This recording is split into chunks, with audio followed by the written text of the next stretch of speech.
Salam, puji nama Tuhan. Kalau di kesempatan pada pagi hari ini, kita boleh kembali bersama-sama datang beribadah kepada Tuhan. Bapak Ibu saudara-saudaraku yang terkasih di dalam Tuhan, bukan hanya dari dalam kalangan orang yang percaya kepada Tuhan, mereka yang tidak percaya kepada Tuhan pun mengakui bahwa hari-hari ini adalah hari-hari yang terakhir. Ya. Nah, kita tidak mempermasalahkan kapan Tuhan itu akan datang.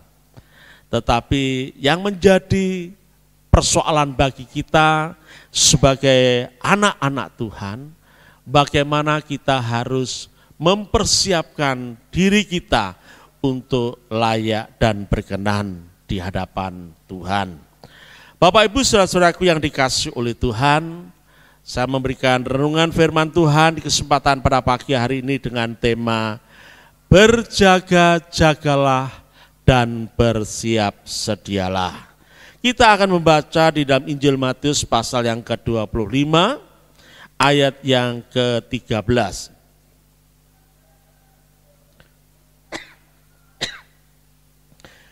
Matius 25 ayat yang ke-13 firman Tuhan dikatakan demikian.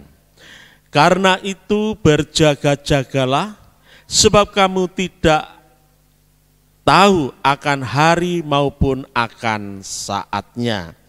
Dilanjutkan di dalam Injil Matius pasal yang ke-24 di ayat yang ke-36. Tetapi tentang hari dan saat itu, tidak seorang pun yang tahu, malaikat-malaikat di surga tidak, dan anak pun tidak, hanya Bapa sendiri. Bapak Ibu saudara-saudaraku yang dikasihi oleh Tuhan, inilah yang saya katakan bahwa kita harus benar-benar mempersiapkan diri kita untuk senantiasa berjaga-jaga dan bersiap sedia bila mana Tuhan datang untuk kali yang kedua. Nasihat supaya berjaga-jaga. Di dalam Injil Markus pasal yang ke-13, ayat yang ke-33 sampai dengan ayat yang ke-36. Hati-hatilah dan berjaga-jagalah, sebab kamu tidak tahu bila manakah waktunya tiba. Dan halnya sama seperti seorang yang berpergian, yang meninggalkan rumahnya dan menyerahkan tanggung jawab kepada hamba-hambanya, masing-masing dengan tugasnya, dan memerintahkan penunggu pintu supaya berjaga-jaga. Karena itu berjaga-jagalah, sebab kamu tidak tahu bila manakah tuan rumah itu pulang, menjelang malam, atau tengah malam, atau larut malam, atau pagi-pagi buta. Supaya kalau ia tiba-tiba datang, jangan kamu didapatinya sedang tidur. Bapak Ibu saudara-saudaraku yang dikasihi oleh Tuhan, mengapa kita harus berjaga-jaga dan bersiap sedia menjelang kedatangan Tuhan kali yang kedua? Yang pertama adalah Tuhan Yesus pasti datang. Yang pertama adalah Tuhan Yesus pasti datang. Dikatakan dalam Injil Markus pasal 13 ayat 35, karena itu berjaga-jagalah, sebab kamu tidak tahu bila manakah tuan rumah itu pulang, menjelang malam, atau tengah malam, atau larut malam, atau pagi-pagi buta. Bapak Ibu saudara-saudaraku yang dikasihi oleh Tuhan, kita tidak tahu kapan Tuhan Yesus akan datang kedua kalinya. Tetapi bagi kita orang yang percaya kepada Tuhan, kita pastikan bahwa Tuhan itu pasti akan datang kembali. Ya. Seharusnya kita menyadari siapakah Tuhan kita dan bagaimana seharusnya sikap kita di hadapan Tuhan kita Yesus Kristus. Kalau Tuhan Yesus mengatakan bahwa Tuhan pasti akan datang kembali dan tidak seorang pun dengan pasti kapan Tuhan akan datang, maka tugas kita hanya berjaga-jaga, mempersiapkan diri bila mana Tuhan datang kedua kalinya. Hari-hari ini banyak orang yang mengejek. Jarine Gusti Allah iku arepe teko. Tekane kayak kapan, gitu saudara. Ya. Banyak orang tidak lagi percaya kepada Tuhan. Ya. Nah, memang dikatakan bahwa waktu Tuhan datang, itu tidak ada seorang pun yang tahu. Tapi tugas kita harus benar-benar mempersiapkan diri kita, sehingga kita boleh layak di hadapan Tuhan. Sebab Dia yang berkata itu pasti akan digenapi apa yang Dia katakan. Tidak mungkin Tuhan itu berkata dan tidak akan menepatinya. Nah, Bapak Ibu yang dikasih oleh Tuhan, kita jangan terpengaruh dengan situasi dan kondisi yang ada di sekitar kita, sehingga membuat iman kita menjadi goyah. Iman kita menjadi luntur, kita tidak lagi bersiap sedia, kita tidak lagi berjaga-jaga untuk menantikan kedatangan Tuhan. Bahwa Tuhan itu katakan pasti akan datang. Yang menjadi masalah kita tidak tahu kapan itu Tuhan akan datang. Tetapi yang menjadi persoalan kita harus benar-benar mempersiapkan diri, berjaga-jaga dan bersiap sedia. Dikatakan 2 Petrus pasal yang ketiga, di ayat yang ketiga dan ayat yang keempat.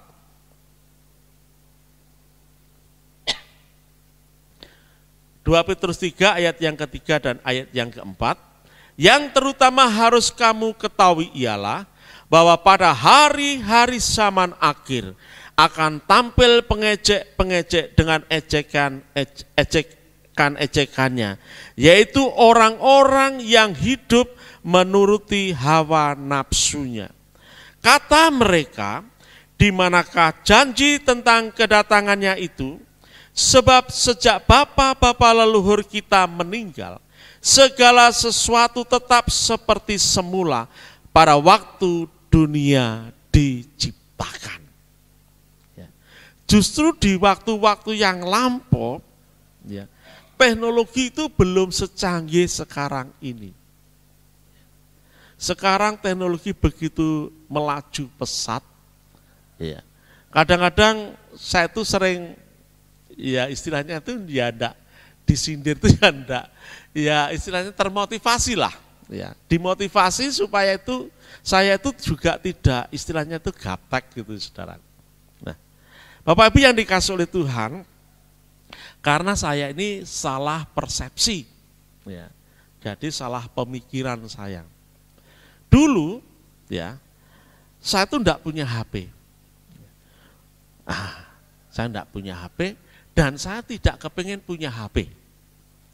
Saya enggak punya HP, enggak kepingin punya HP. Nah,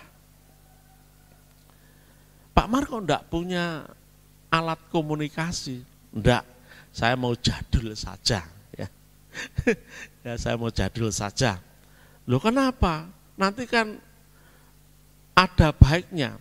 Nah sampai sekarang pun saya tuh enggak punya kartu ATM, Bapak Ibu yang dikasih oleh Tuhan. Ya, kenapa? Nah, image saya itu salah. Ya. Pemahaman saya itu salah. Kenapa saya harus menggunakan barang-barang yang berbarcode? Angka depannya itu M gitu saudara. Itu kan punyanya setan gitu saudara.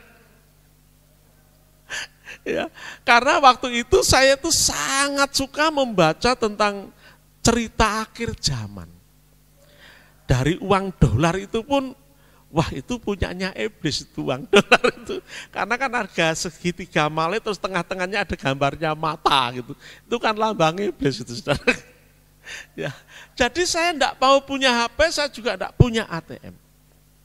Nah, suatu ketika Saya jalan-jalan ke Surabaya bersama dengan Bapak Gembala saya itu, Pak Mar punya HP? Enggak punya Pak. Terus Pak Mar punya ATM? Enggak punya Pak. Loh kenapa kok enggak punya? Yes pokoknya enggak punya Pak. Ya, saya enggak mau memang. Karena saya terpengaruh dengan apa yang saya baca. Wah, makanya tahun 1993 kalau enggak salah, ya antara 90 sampai 93. Dulu kan ada produk Pantene, saudaraku. Nah, Pantene itu kan gambarnya bulan sabit, ada apa itu kayak bayi tersenyum gitu. Itu lambang setan. Nah, di Surabaya itu booming. Orang-orang Kristen itu jangan pakai sampo Pantene, itu karena produknya setan. Kan tulisnya product and gambler gitu toh saudara. Product of gambler atau and gambler itu saya lupa itu. Jadi orang-orang percaya, orang-orang Kristen di Surabaya itu enggak mau pakai produknya itu. Ya, pakai sampo yang lain. Aku mikir ya saudara, ojo-ojo engko balik kayak sampo merang mana. Ya, lah tambah ribet gitu saudaraku. Nah, akhirnya saya pakai HP, ya, karena terpaksa saudaraku. Saya itu pulang biasanya dari kantor itu jam 1 sampai rumah setengah 2. Nah setengah 2 itu biasanya mobil yang diparkir Bapak Gembala yang ada di depan rumah itu tidak ada yang memasukkan. Jadi saya harus kembali lagi ke porong untuk memasukkan itu. Tetapi karena saya tidak punya alat komunikasi, ya ada sahabat saya yang harus ke Karangbangkal ngasih tahu, Pak Mar minta tolong supaya mobilnya dimasuk. Saya lagi kembali ke porong gitu saudaraku. Nah rupa-rupanya teman atau sahabat saya itu capek. Ya, pas panas-panas dari porong ke Karangbangkal pulang lagi ke Tanggulangin. Rumahnya kan di Tanggulangin. Akhirnya tanya istrinya, namanya Desi istrinya. Des, kamu HP-nya kan 2. Aku minta 1 saja yang jadul itu. Memang dulu HP itu kan jadul, saudara. Tidak ada HP yang modern, tidak ada. Ya, saya masih ingat HP Nokia. Itu permainannya ular makan kotak. Jadi kalau kotaknya dimakan, ularnya tambah lama, tambah panjang gitu, saudaraku. Itu sudah sewenang sekali, sudah modern, ya, sudah bagus lah. Akhirnya orangnya, nih Pak Mar tak kasih HP 1. Loh, buat apa Om Sis? Habis pokoknya untuk Pak Mar. Tuh. Orangnya juga tidak bilang apa-apa. Nanti kalau di bel, dengar, diangkat. Ya, aku bilang gitu. Akhirnya orangnya tidak jadi ke Karangbangkal. Makanya saya punya HP, saudaraku. Nah, zaman sekarang ya sebetulnya apa ya? Ada sebagian orang saya sebetulnya setuju. Saya setuju kalau dulu itu kan kalau orang mau khotbah itu kan pakai Alkitab, terus nulis. Saya pun pernah tuh khotbah di sini masih bawa Alkitab, tulisan tangan gitu. Nah, karena enggak tahu juga, sekarang ini apa zaman instan itu saya juga enggak tahu. Ya. Karena apa? Dulu orang khotbah, saya masih ingat Om Kastanya itu kalau berkhotbah itu 1,5 jam, saudara. 1,5 jam, karena belum ada HP, belum ada begini. Jadi kalau mau baca firman Tuhan harus dibuka dulu Alkitabnya ini. Nah, sekarang enggak, kita tinggal ngomong, ternyata sudah di depan saya itu sudah ada firman Tuhan, canggihnya luar biasa. Nah, kita lanjutkan. Memang ada orang-orang yang tidak percaya bahwa Yesus itu akan datang kembali. Ya. Tetapi bagi kita, orang yang percaya kepada Tuhan, yang menantikan kedatangannya, kita harus benar-benar berjaga-jaga dan mempersiapkan diri bila mana Tuhan Yesus itu akan datang kembali. Di dalam 2 Petrus 3, di ayat yang ketiga, di 2 Petrus 3 ayat yang ke-10 dikatakan demikian.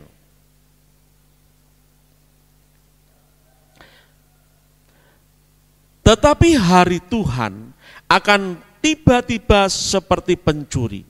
Pada hari itu langit akan lenyap dengan gemuruh yang dahsyat dan unsur-unsur dunia akan hangus dalam nyala api, dan bumi dan segala yang ada di atasnya akan hilang lenyap.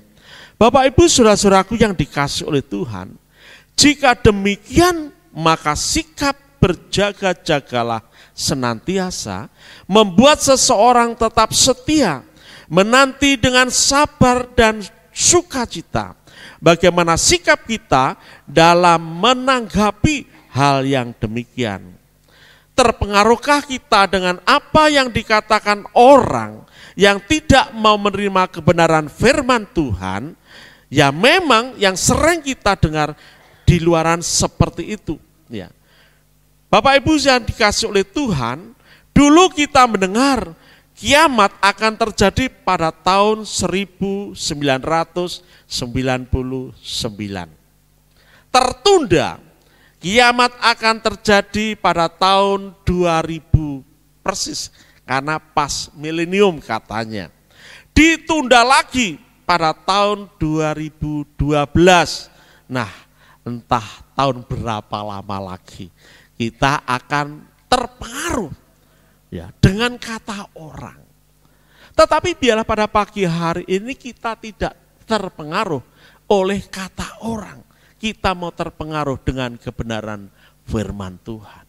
Kita pastikan bahwa Yesus pasti akan datang untuk kedua kalinya. Untuk itu mari kita tetap berjaga-jaga dan bersiap sedia.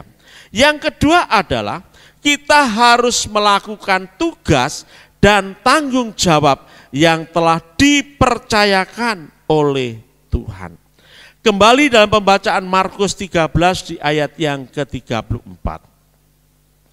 Dan halnya sama seperti seorang yang berpergian, yang meninggalkan rumahnya dan menyerahkan tanggung jawab kepada hamba-hambanya, masing-masing dengan tugasnya, dan memerintahkan penunggu pintu supaya berjaga-jaga. Bapak Ibu saudara-saudaraku yang dikasihi oleh Tuhan, kita menyadari dengan sungguh-sungguh akan tanggung jawab kita sebagai orang-orang yang telah dipercayakan oleh Tuhan. Kita sudah menerima keselamatan lewat kasih karunia yang dianugerahkan Tuhan kepada kita. Sekarang kita bukan lagi seteru Allah, melainkan kita sudah dipersekutukan dengan Allah lewat kasih karunia-Nya melalui pengorbanan anaknya di kayu salib. Betapa besar kasih Allah di dalam kehidupan kita sebagai orang yang percaya kepada Tuhan. Kita diselamatkan oleh karena kasih karunia Tuhan. Hendaklah kita tidak pernah menyia-nyiakan kasih karunia Tuhan yang telah dianugerahkan kepada kita. Sebab Tuhan memberikan tanggung jawab kepada kita untuk melakukan tugas yang dipercayakan kepada kita. Apa itu tugasnya? Tugas kita adalah melaksanakan apa yang menjadi kehendak Tuhan. Nah, saudara-saudaraku yang dikasihi oleh Tuhan, kita akan baca dalam Matius pasal yang ke-25 di ayat 19 sampai dengan ayat yang ke-22. Matius 25 ayat 19 sampai dengan 22, firman Tuhan berkata demikian. Lama sesudah itu pulanglah tuan hamba-hamba itu lalu mengadakan perhitungan dengan mereka. Hamba yang menerima 5 talenta itu datang dan ia membawa laba 5 talenta. Katanya, Tuan, 5 talenta Tuhan percayakan kepadaku, lihat, aku telah beroleh laba 5 talenta. Maka kata tuannya itu kepadanya, baik sekali perbuatanmu itu, hai hambaku yang baik dan setia. Engkau telah setia dalam perkara kecil. Aku akan memberikan kepadamu tanggung jawab dalam perkara yang besar. Masuklah dan turutlah dalam kebahagiaan Tuanmu. Lalu datanglah hamba yang menerima 2 talenta itu, katanya, Tuhan, 2 talenta Tuhan percayakan kepadaku, lihat, aku telah beroleh laba 2 talenta. Ayat 23.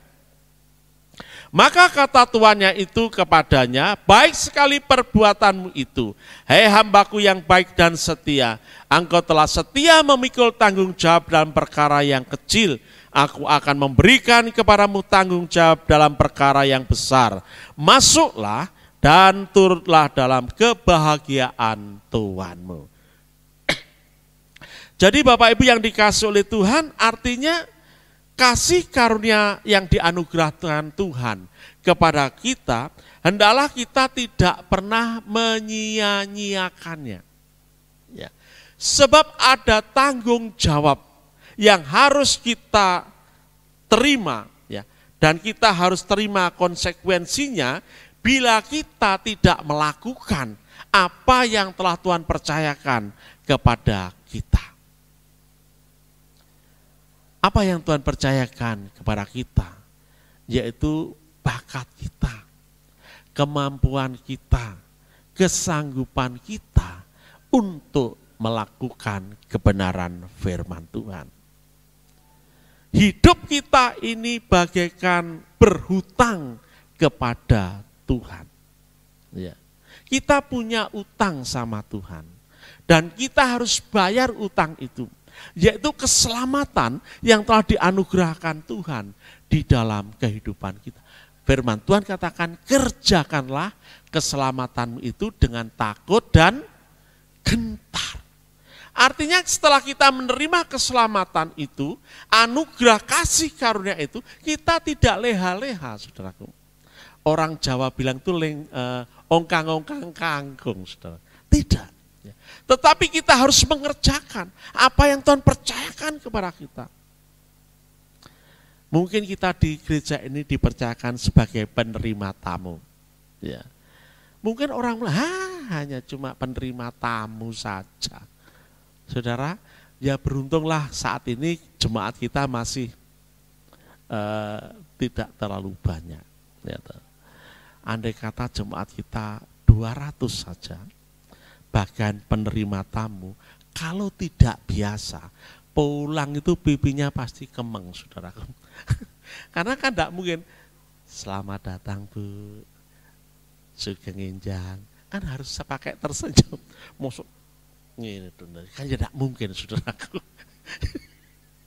Iki penerima tamu ini lagi sewot kalau seperti itu. Nah, suatu ketika saya masih ikut gereja Mawar Saron yang di Jalan Cempaka, ya, gerejanya itu digembalakan oleh Bapak Yusuf Sutanto.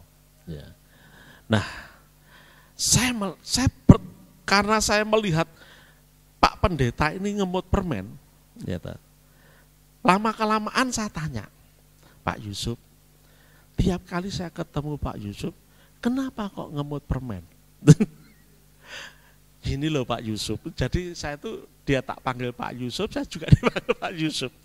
Begini loh Pak Yusuf, kalau saya enggak ngemut permen, nanti selesai terima tamu, pasti nanti ini saya itu kemeng Pak Yusuf. Makanya saya ngemut permen itu ya sambil tersenyum, ya sambil ngemut permen. Kalau tidak Pak, nanti pulang tak beluwonya remason ini. Kalau enggak gitu, saya kemeng Pak, enggak bisa, apa itu, rasanya enggak nyaman sekali. Makanya tiap kali penerima tamu, dia tuh pasti ngemot permen gitu, saudaraku. Nah, ya puji Tuhan lah, kita tersenyum, di sini masih 50 orang gitu ya. Nah, coba nanti kalau sudah 100, 200, usahakan ngemot permen. Kalau tidak, nanti bisa sewot, saudaraku. Nah, suatu ketika saya ini suka mendampingi orang-orang tua yang lansia itu yang suka cerita. Setiap ketemu saya, ceritanya itu dibolan baleni itu, saudaraku. Yang namanya orang tua, saudaraku. Gampang lali gitu. Sing ngrungokne sakjane yo gak lali gitu, saudaraku. Nah, tak rungokne. Saya harus sering tersenyum. nanti kalau saya tidak sering tersenyum, ojo-ojo orangnya juga tersinggung gitu saudara. Nah karena saya sudah capek, dari jam 8 sampai jam 11, 3 jam saudara. Yang ngrungokne ya ambek guyu, ya ambek tersenyum gitu. Akhirnya setelah jam 11, aku bilang begini, Mbah, mboten kesel tah nak cerita, benjing ditutukaken malih. Karena saya tuh juga sudah kemeng gitu saudaraku. Loh, enggak apa-apa Pak Mar, saya suka cerita sama Pak Mar itu. Ya wes ditutup nih lagi lah, sampai setengah 12, loh wes ngantuk toh gitu. Jadi waduh gitu, makanya ya seperti itulah saudaraku. Orang tua itu kalau cerita di rungok itu mesti senang saudaraku. Ya. Jadi jangan ketika kita mendengarkan orang tua kita yang sudah sepuh bercerita terus ceritanya di balen. Ya jangan seperti itu saudaraku. Nah, jadi ada tanggung jawab. Mungkin ini hal yang sepele saudaraku. Kita melihat ini hal yang sepele. Mungkin rasanya mubazir, ya, sia-sia, tidak ada manfaatnya. Tetapi bagi orang yang bercerita itu, apa itu? Plong gitu loh saudaraku. Ya. Bisa bercerita itu plong gitu. Nah ini mungkin bukan tanggung jawab kita. Tetapi kalau kita ada pada saat itu di situ, ya mau tidak mau, mungkin ini hal yang kecil. Ya. Hal yang kecil. Ya siapa tahu setelah diceritani orang tua, orang yang sudah sepuh begitu, terus kita dipercayakan untuk menjadi konseling, keselor. Ya. Bisa jadi saudaraku yang dikasih oleh Tuhan. Nah jadi apa yang kelihatannya sepele, kelihatannya kecil, kelihatannya remeh, kelihatannya tidak berarti, kelihatannya sia-sia. Tetapi kalau kita mau melakukannya dengan sungguh-sungguh, itu bisa membuat nama Tuhan yang dipermuliakan. Yang terakhir, yang ketiga adalah, yang ketiga memastikan bahwa kita dikenal Tuhan. Matius 25 ayat yang ke-12 firman Tuhan katakan demikian. Tetapi ia menjawab, aku berkata kepadamu sesungguhnya, aku tidak mengenal kamu. Ya. Kita harus memastikan bahwa kita dikenal Tuhan. Yang pertama kita pastikan bahwa Yesus itu akan datang. Yang kedua, mari kita melaksanakan tanggung jawab kita. Talenta yang telah Tuhan berikan kepada kita. Dan yang ketiga, jangan sampai kita yang sudah berjaga-jaga, bersiap sedia, menantikan kedatangan Tuhan kali yang kedua, ternyata kita tidak dikenal Tuhan. Ini yang akan membuat kita segala sesuatu yang kita kerjakan itu menjadi sia-sia. Dikatakan di dalam Injil Matius pasal yang ke-7, di ayat yang ke-21 sampai dengan ayat yang ke-23. Matius 7 ayat 21 sampai dengan 23, demikian bunyi firman Tuhan. Bukan setiap orang yang berseru kepadaku, Tuhan, Tuhan, akan masuk ke dalam kerajaan surga, melainkan dia yang melakukan kehendak Bapa-Ku yang di surga. Pada hari terakhir banyak orang akan berseru kepadaku, Tuhan, Tuhan, bukankah kami bernubuat demi namamu dan mengusir setan demi namamu dan mengadakan banyak mujizat demi namamu juga? Pada waktu itulah aku akan berterus terang kepada mereka dan berkata, aku tidak pernah mengenal kamu. Enyalah daripadaku kamu sekalian pembuat kejahatan. Bapak Ibu yang dikasihi oleh Tuhan, mungkin saya analogikan bahwa firman Tuhan ini diperuntukkan oleh hamba-hamba Tuhan, diperuntukkan oleh orang-orang yang percaya kepada Tuhan. Ya. Sudah melakukan segala sesuatu yang sepertinya menuruti akan kehendak Tuhan. Tetapi pada kenyataannya bahwa Tuhan tidak mengenal mereka. Aneh saudaraku. Ada orang yang bisa bernubuat, mendapatkan karunia untuk menyembuhkan dan lain sebagainya. Tetapi pada akhirnya tidak dikenal oleh Tuhan.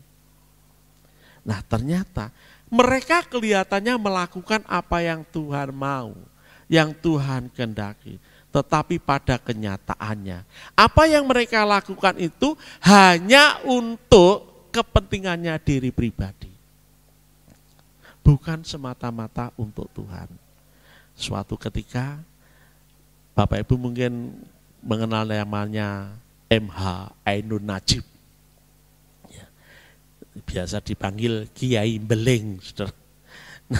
Nah, dia itu waktu itu naik ke puncak Merapi. Naik ke puncak Merapi, ya. Nah, dengan beberapa rekan seperti itu, ya. Dia sudah diingatkan oleh Mbah Marijan. Gus, ojo munggah, gununge arepe bledos. Kan Mbah Marijan itu kan danyangnya atau pawangnya Gunung Merapi itu. Nah, tetapi rupa-rupanya kiai ini bersama dengan rekan-rekannya itu tetap naik. Ya, tetap naik. Itu saudara. Nah, rupa-rupanya setelah di atas dia merasa bahwa gunung ini akan meletus. Dia berkata kepada teman-teman, tenang ay, gunung ini tidak akan meletus. Nah, ketika dia berbicara seperti itu, di dalam hatinya dia berkata kepada ya yang penunggu itulah. Ya, dia juga berkata kepada yang diyakininya.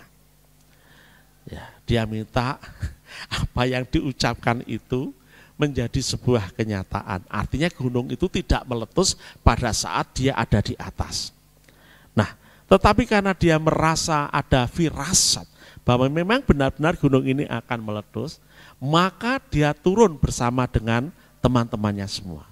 Setelah turun sampai di bawah, ternyata benar gunung itu langsung meledos, saudara. Nah, rupa-rupanya saya perhatikan kebenaran firman Tuhan ini, banyak hamba-hamba Tuhan yang dipakai Tuhan secara luar biasa, diberi karunia untuk bernubuat, ya, mengusir setan, menyembuhkan orang yang sakit. Tetapi itu hanya untuk dirinya sendiri. Nah, sampai Ainun Najib ini turun di bawah, gunung itu meletus. Anehnya, diceritakan bahwa rumahnya Mbah Marijan itu tidak tertimpa lahar, saudara. Ada sebatang pohon yang besar, kemudian ternyata dari atas itu sudah ada pohon yang tumbang dan itu melintang begitu. Jadi rumahnya di sini dan laharnya itu menyimpang ke kanan dan ke kiri seperti itu.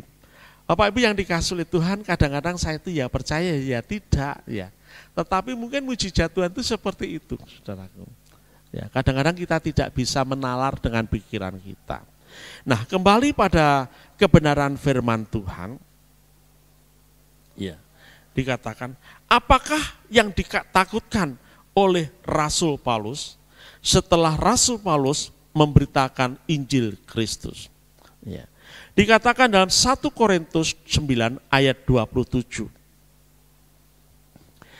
Tetapi aku melatih tubuhku dan menguasainya seluruhnya, supaya sesudah memberitakan Injil kepada orang lain, jangan aku sendiri ditolak. Setelah memberitakan Injil kepada orang lain percaya, mereka menerima keselamatan. Iya. Tetapi orang yang memberitakan Injil itu justru tidak mendapatkan keselamatan. Ini yang ditakutkan oleh Rasul Paulus. Orang yang aku beritakan Injil mereka percaya dan mereka diselamatkan. Jangan-jangan, jangan-jangan saya sendiri itu tidak selamat. Bapak Ibu yang dikasih oleh Tuhan, ini namanya kan sesuatu yang sangat sia-sia. Bapak Ibu yang dikasih oleh Tuhan, kita harus memastikan bahwa kita dikenal oleh Tuhan. Jika tidak, maka sia-sialah pengiringan kita, sia-sialah pelayanan kita selama ini kepada Tuhan, sia-sialah apa yang kita lakukan. Datang beribadah kepada Tuhan, berdoa kepada Tuhan, memuji Tuhan, menyembah Tuhan, semuanya sia-sia. Karena kita tidak terselamatkan. Nah, tetapi biarlah pada pagi hari ini, selain kita berjaga-jaga, Tuhan pasti datang. Kita ada tanggung jawab yang harus kita kerjakan. Apa yang kita kerjakan ini biarlah pada akhirnya Tuhan mengenal kita. Jangan seperti kebenaran firman Tuhan ini, setelah melayani Tuhan pada akhirnya tidak dikenal oleh Tuhan. Ya. Kita berharap ya, seperti perumpamaan tentang 5 gadis yang bodoh yang tidak mempersiapkan minyaknya untuk pelitanya. Ketika pengantin itu datang, percuma dan sia-sia mereka berteriak-teriak dan berseru, pintu masuk rumah pesta itu sudah tertutup. Bapak Ibu yang dikasih oleh Tuhan, biarlah melalui kebenaran firman Tuhan ini, ya, kapanpun Tuhan itu datang, yang terpenting bagi kita, mari kita tetap berjaga-jaga dan bersiap sedialah. Pastikan bahwa Yesus akan datang. Apa yang Tuhan percayakan kepada kita, mari kita lakukan, supaya pada akhirnya kita dikenal oleh Tuhan. Supaya pengiringan kita dan pelayanan kita tidak menjadi sia-sia.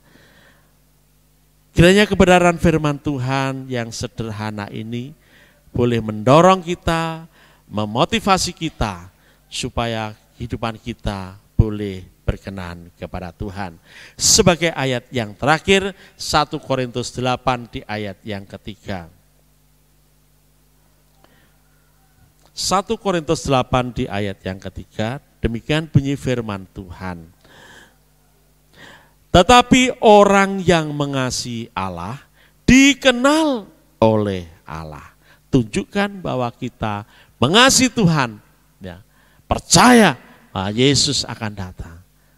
Lakukan tanggung jawab kita supaya kita dikenal oleh Tuhan.